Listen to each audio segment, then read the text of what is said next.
Towing ಗಾಡಿ ಒಳಗೆ ಹತ್ತಿ ಕುತ್ಕೋಬೇಕು. ಸಾರಿ, ಟೋಯಿಂಗ್ ಗಾಡಿ ಒಳಗೆ ಹತ್ತು ಕೂರಲ್ಲ, ನಮ್ಮ ಕಾರ್ ಒಳಗಡೆ ಕುತ್ಕೊಂತೀವಿ, ಒಳಗಡೆ ಕೂರ್ಬೋದಂತೆ. ಗೈಸ್ ನೋಡಿ, ಇಲ್ಲೊಂದು ಬೈಕ್ ಆಕ್ಸಿಡೆಂಟ್ ಆಗಿದೆ.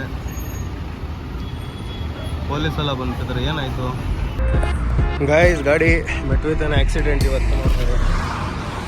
ಅದಕ್ಕೆ ಹೇಳೋದು ಡ್ಯಾಶ್ ಕ್ಯಾಮ್ ಇರಬೇಕು ಅಂತ, ಅವಾಗೆಲ್ಲ ಪ್ರೂಫ್ ಇರುತ್ತೆ.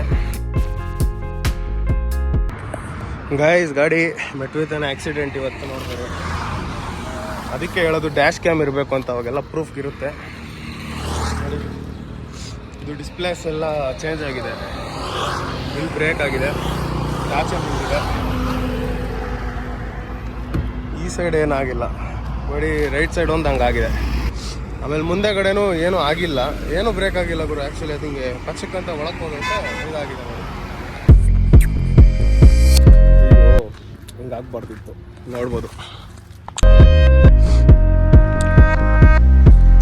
ಹೆಂಗಾಗಿವೆ ಅಂದರೆ ಎಲ್ಲ ಡಿಸ್ಪ್ಲೇಸ್ಮೆಂಟೇ ಚೇಂಜ್ ಆಗಿಬಿಟ್ಟಿದೆ ಆ್ಯಕ್ಚುಲಿ. ಒಟ್ನಲ್ಲಿ ಮುಂದೆಗಡೆ ಬಂಪರು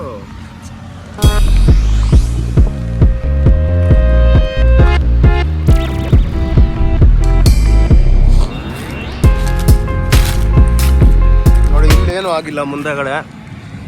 ಆ್ಯಕ್ಚುಲಿ ಅದೇ ಅದು ಕಿತ್ಕೊಂಡಿದೆ ಸೈಡಲ್ಲಿ. ಈ ಕಡೆ ಲೆಫ್ಟ್ ಸೈಡು ಏನಾಗಿಲ್ಲ ಗುರು, ಹಂಗೆ ನೋಡ್ಕೊಂಡ್ರೆ ನೋಡಿ. ರೈಟ್ ಸೈಡ್ ಮಾತ್ರ ಸ್ವಲ್ಪ ಬ್ರೇಕ್ ಆಗಿದೆ ಈ ಥರ. ಆ್ಯಕ್ಚುಲಿ ಒಳಗಡೆ ರೇಡಿಯೇಟ್ರಲ್ಲಿ ಫುಲ್ಲು ಬಂದ್ಬಿಟ್ಟಿದೆ ನೋಡಿ. ಇಲ್ಲೆಲ್ಲ ನೀರು, ರೇಡಿಯೇಟ್ರ್ ವಾಟ್ರು, ಕೂಲೆಂಟು. ಸೊ ಅಲ್ಲೆಲ್ಲ ನೋಡಿ ಕಾಣ್ತಾ ಇದೆ. ಆ ರೇಡಿಯೇಟ್ರು ಇದಾಗಿರೋದ್ರಿಂದ ಓಡಿಸಂಗಿಲ್ಲ ಗಾಡಿ ಅಂತ ಅಂದರು. ಸೊ ಅದಕ್ಕೆ ವೆಯ್ಟ್ ಮಾಡ್ತಾ ಇದ್ದೀನಿ. ಟೋಯಿಂಗ್ ಸರ್ವಿಸಿಗೆ ಫೋನ್ ಮಾಡಿದ್ದೆ, ಹೇಳಿದ್ದೀನಿ ಇವಾಗ ಬರ್ತಾ ಇದೆ ಗಾಡಿ. ಸೊ ಬಂದಮೇಲೆ ತೊಗೊಂಡೋಗ್ಬೇಕು ಗಾಡಿ.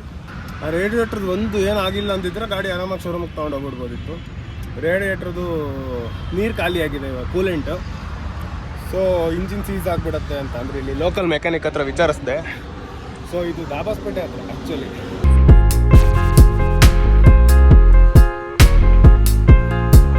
ಮರಳಿದೆ ಅಂತ ಹೇಳ್ಬಿಟ್ಟು ಇಲ್ಲೇ ಹಾಕ್ಕೊಂಡಿದ್ದೀನಿ ನೋಡಿ. ಮರ ಇತ್ತು, ಮರದ ಕೆಳಗಡೆ ಹಾಕಿದ್ದೀನಿ ಗಾಡಿಯಲ್ಲಿ. ಸೊ ಗಾಡಿ ಬಂದಮೇಲೆ ಟೋ ಮಾಡಿಸ್ಬೇಕು. ಸೊ ಗೈಸ್ ಇವಾಗ ಎಲ್ಲ ಕಾರ್ಡ್ಸು ಅಂದರೆ ಇವಾಗ RC card, Aadhaar card, licence ಎಲ್ಲ ಬೇಕು. ಬಟ್ ಏನಾಗಿದೆ, RC ಕಾರ್ಡ್ ಇದ್ರದ್ದು ಎಲ್ಲೋ ಇಟ್ಟಿದ್ದೀನಿ, ಕಾಣ್ತಾ ಇಲ್ಲ. ಅದೆಲ್ಲ ಹುಡುಕ್ತಾ ಇದ್ದೆ ಫುಲ್ಲು. ಬೇರೆ ಎಲ್ಲ ಇದೆ, ಯಾರ ಹೆಸರಲ್ಲಿ ಅವ್ರದ್ದು ಎಲ್ಲ ಪಾನ್ ಕಾರ್ಡು, ಆಧಾರ್ ಕಾರ್ಡು ಮತ್ತು ನಮ್ಮದು ಡ್ರೈವಿಂಗ್ ಲೈಸೆನ್ಸ್ ಎಲ್ಲ ಇದೆ. ಕೂಡ RC ಕಾರ್ಡು ಒಂದು ಚೆಕ್ ಮಾಡಬೇಕು. ಇವಾಗ ಎಲ್ಲಿಟ್ಟಿದ್ದೀನಿ ಅಂತ ಗೊತ್ತಾಗ್ತಿಲ್ಲ. ಮತ್ತೆ ಬರೋದು ಯೂಶಲಿ ಕಾರ್ ಒಳಗೆ ನೋಡ್ಬೇಕು, ಚೆಕ್ ಮಾಡಬೇಕು. ಓಕೆ ಗೈಸ್, ಇವಾಗ ಫ್ಲೈಓವರ್ ಹಿಂದೆಗಡೆ ಇದೆ ಅಂತ ಫ್ಲೈಓವರ್ ಇಳಿದ್ಮೇಲೆ ಹೇಳಬೇಕು. ಗಾಡಿ ಟೋಯಿಂಗ್ ಬರ್ತಾ ಇದೆ, ಅವ್ರನ್ನ ಇಲ್ಲೇ ಇದ್ದೀವಿ ಅಂತ ಹೇಳ್ಬೇಕು. ಇವಾಗ ಏನು ಕರ್ಮ ಗುರು, ಅವನೋ ಬ್ರೇಕ್ ಹೊಡೆದ ಅಂತೇಳಿ ಇನ್ನೊಬ್ಬ ಬ್ರೇಕ್ ಹೊಡೆದ್ರೆ ನಾನು ಹೋಗಿ ಅವನಿಗೆ ಕಚ್ಕೊಂಡಿದ್ದೀನಿ. ಇದೆಂತದಪ್ಪ ಇದು? ಅದು ಕರೆಕ್ಟಾಗಿ ರೇಡಿಯೇಟ್ರು ಲೀಕ್ ಆಗಿಬಿಟ್ಟಿದೆ ಮುಂದೆಯಿಂದ ಗುದ್ಬಿಟ್ಟು. ಸೊ ಅದೇ ಪ್ರಾಬ್ಲಮ್ ಆಗಿರೋದು ಇಲ್ಲಿ. ರೇಡಿಯೇಟ್ರ್ ಪ್ರಾಬ್ಲಮ್ ಆಗಿಲ್ಲ ಅಂದರೆ ಇಷ್ಟೊತ್ತಿಗೆ ಶೋರೂಮಿಗೆ ತೊಗೊಂಡೋಗ್ಬಿಡ್ತಾ ಇದ್ದೆ ನಾನು. ಬಟ್ ಇಲ್ಲಿ ಮಾಡಿಸೋದಕ್ಕೆ 2,500 ಖರ್ಚಾಗುತ್ತೆ ಅಂದರು. ಆಮೇಲೆ ಅದು ಹೆಂಗೂ ಸೈಡ್ ಫ್ರೇಮ್ಸು ಅದೆಲ್ಲ ಮಾಡಿಸ್ಬೇಕಲ್ಲ, ಹಂಗಾಗಿ ಇನ್ಶೂರೆನ್ಸೇ ಕ್ಲೈಮ್ ಮಾಡಿಸ್ಬಿಡೋಣ, ಎಲ್ಲ ಅಲ್ಲೇ ಮಾಡಿಸೋಣ ಅಂತೇಳಿ ಟೋಯಿಂಗಿಗೆ ಹೇಳ್ಬಿಟ್ಟೆ. So just waiting for towing vehicle.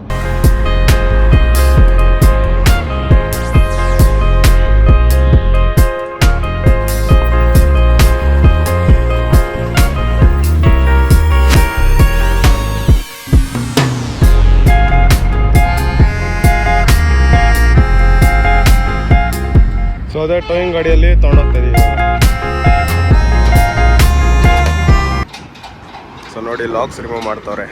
ಗಾಡಿ ಹಚ್ಚಿದ್ಮೇಲೆ ಮತ್ತೆ ಹಂಗೆ ಇದ್ದು ಹಿಂಗೆ ಕ್ಲೋಸ್ ಮಾಡಿಬಿಡ್ತಾರೆ, ಹಿಂದಕ್ಕೆ ಹೋಗಲ್ಲ ಗಾಡಿ ಅವಾಗ ಏನಾದ್ರೂ. ಸಾಯಿರಾಮ್ ಕಾರ್ಸ್ 24/7 ಸರ್ವಿಸ್ ಇವರು. ಸೊ ಇವರು ಮೈಸೂರು ರೋಡಿಂದ ಬಂದಿರೋದು ಇಲ್ಲಿಗೆ.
ಫೈನಲಿ ಟೋಯಿಂಗ್ ಗಾಡಿ ಬಂತು. ಟೋಯಿಂಗ್ ಗಾಡಿ ಒಳಗೆ ಟೋಯಿಂಗ್ ಗಾಡಿ ಒಳಗೆ ಹತ್ತು ಕೂರಲ್ಲ, ನಮ್ಮ ಕಾರ್ ಒಳಗಡೆ ಕುತ್ಕೊಂತೀವಿ, ಒಳಗಡೆ ಕೂರ್ಬೋದಂತೆ.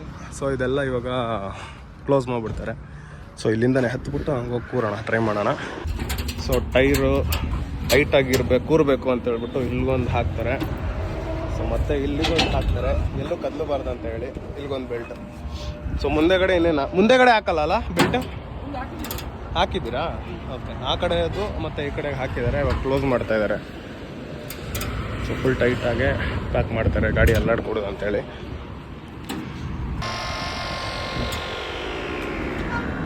ಸೊ ಆ್ಯಕ್ಚುಲಿ ಈ ಒಂದು ಎಕ್ಸ್ಪೀರಿಯನ್ಸ್ ಬಂದು ಈ ಥರ ಫುಲ್ಲು ಗಾಡಿನ ಹಚ್ಬಿಟ್ಟು ಟೋ ಮಾಡಿರೋದು ನಮ್ಮದು ಸ್ಕಾರ್ಪಿಯೋದಲ್ಲಿ. ಸೊ ಝೂಮ್ ಕಾರಲ್ಲಿ ತೊಗೊಂಡೋಗ್ಬೇಕಾದ್ರೆ ಸೊ ಒಂದ್ಸಲ ಬ್ರೇಕ್ ಡೌನ್ ಆಗಿತ್ತು ಅಂತ ಹೇಳ್ಬಿಟ್ಟು ಇದೇ ಥರ ಟೋ ಮಾಡಿಸಿದ್ವಿ. ಫ್ರೆಂಡ್ಸ್ ಇದ್ವಿ ಅವಾಗೆಲ್ಲ, ಫುಲ್ ಹೆವಿ ಮಜಾ ಇತ್ತು ಅಂದ್ಕೊಳ್ಳಿ. ಬಟ್ ಇವಾಗ ಫ್ಯಾಮಿಲಿ ಆ್ಯಕ್ಚುಲಿ ಬೇಗ ಹೋಗ್ಬೇಕಿತ್ತು, ಇವತ್ತು ಏನೇನೋ ಆಗೋಯ್ತು ಕತೆ, ಹಂಗಾಗಿ ಹೋಗೋಕ್ಕಾಗಿಲ್ಲ. ಸೊ ಅವ್ರು ಅದನ್ನು ಕ್ಲೋಸ್ ಮಾಡಿಬಿಡ್ತಾರೆ ಇವಾಗ.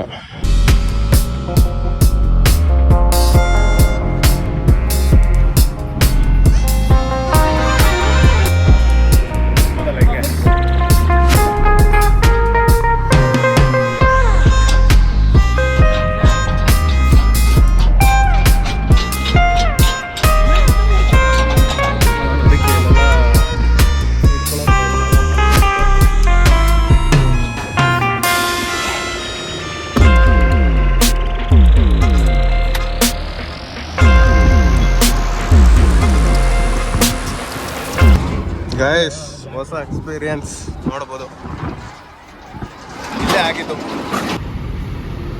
ಗೈಸ್ ನೋಡಿ, ಇಲ್ಲೊಂದು ಬೈಕ್ ಆಕ್ಸಿಡೆಂಟ್ ಆಗಿದೆ. ಪೊಲೀಸ್ ಎಲ್ಲ ಬಂದ್ಬಿಟ್ಟಿದ್ದಾರೆ. ಏನಾಯಿತು? ಅಯ್ಯೋ ಏನೋ ಆಗಿದೆ ಗುರು. ಹೋಗೋರು ನಾನು ವಿಡಿಯೋ ಮಾಡಲಿಲ್ಲ, ಝೂಮ್ ಎಲ್ಲ ಮಾಡಿ ಸುಮ್ಮನೆ ಹಾಗೆ ಒಂದು ವಿಡಿಯೋ ಹಿಡ್ಕೊಂಡಷ್ಟೇ. ಫುಲ್ ಜಾಮ್ ಆಗಿದೆ.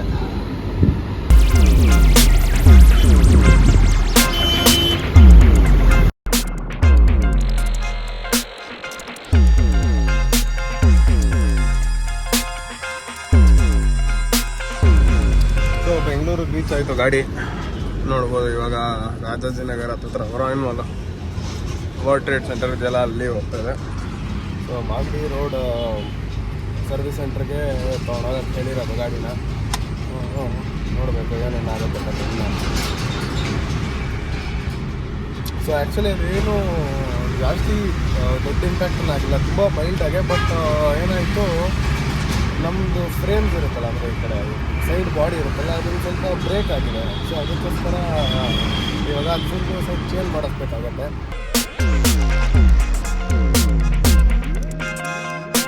ಸೊ ಆಮೇಲೆ ಅದೇನಾಯಿತು ಅಂದರೆ ಈ ಎಲ್ಬೋರ್ಡ್ಗಳು ಇರ್ತಾರಲ್ಲ, ಅವರಿಂದ ಈ ಪ್ರಾಬ್ಲಮ್ ಆಗಿರೋದು ಇವಾಗ. ಸೊ ಅದು ದಾಬಸ್ಪೇಟೆ 2 ಲೇನ್ ರೋಡು. ಈ ಕಡೆ ಲಾರಿಗಳಿತ್ತು ಲೆಫ್ಟಲ್ಲಿ, ರೈಟ್ ಸೈಡಲ್ಲಿ ಪಾಸಿಂಗ್ ಇತ್ತು ಅಂತ ಹೇಳ್ಬಿಟ್ಟು ನಾವು ಹಿಂಗೆ ನಾರ್ಮಲಾಗಿ ಹೆಂಗೆ ಕೂತ್ಕೊಂಡು ಹೋಗ್ತೀವೋ ಹಂಗೆ ಬರ್ತಾಯಿದ್ವಿ. ಮುಂದೆ ಒಬ್ಬ ಬ್ರೆಝಾದವನಿದ್ದ, ನೋಡಿರ್ತೀರ ಆ ಫೋಟೋ.